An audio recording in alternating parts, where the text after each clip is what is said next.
We now understand, we've learned this over the last couple of minutes, that Israel is forming a rare emergency government. The idea here, of course, is to see the country through the war with Hamas. Let's get the latest now with Bloomberg's Annmarie Hordern, who joins us from Washington. Walk us through the implications of what is happening in Jerusalem and what this means ultimately for the government and its ability to take the war to into the next step, Annmarie. Well, clearly this is showing that the leaders of Israel, even though they disagree deeply on a lot of political issues, Guy, you do see them rallying behind the flag. And this will be a unity government, a wartime government that is going to be focused squarely on security concerns and what Israel is calling the crushing of Hamas, potentially having an opposition leader like the ex-defense minister Benny Gantz joining in with Netanyahu. That could also dilute the influence of Netanyahu's far-right cabinet members as they draw up these battle plans. For how dramatic this is, I want to read you what the Times of Israel wrote about 40 minutes ago.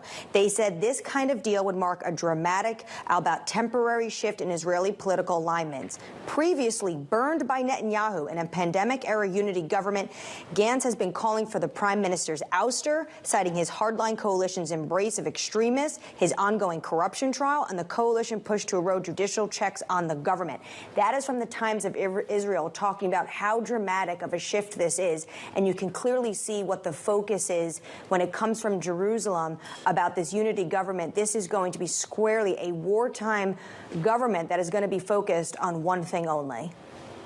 Annmarie, when we take a look at gaming this out now, what are sort of the next steps that you're going to be paying attention for, and what the international community is going to be paying attention to? I think the biggest thing everyone is going to be focused on is this contained? Is this contained to Gaza? Or is this going to start to spread? Already today, we saw, fire shared between Hezbollah in the north and Lebanon with Israel. And as you see Israel drawing up and calling up 300,000 reservists, they look ready to go in for a full-on ground invasion of Gaza.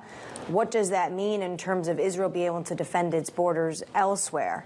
And what does this mean in terms of the other Iranian-backed proxy groups in the region?